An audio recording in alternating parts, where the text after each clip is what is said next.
Check out your sprinkler time box before time runs out. I'm Nick Fedoroff with today's Things Green Garden Minute. But first, information and ideas for the beginning and seasoned gardener on thingsgreen.com.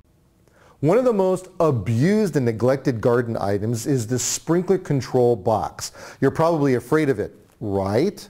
All of those buttons and knobs, unless you have one of those state-of-the-art jobbers that's totally electronic, then you might as well watch it blink like your VCR.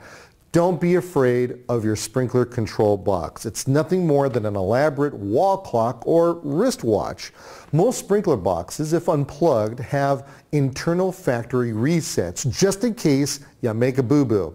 Most time box problems are nothing more than spider webs and dust clogging up the system. Unplug and unscrew the face of the box. Gently pull open. There will be wires attached, so don't pull too far out. Now, with a vacuum, slurp up the debris or blow out with air from an air compressor. Put it all back together, plug it in, reset, and you're off. I'm Nick Fedoroff with today's thingsgreen.com Garden Minute.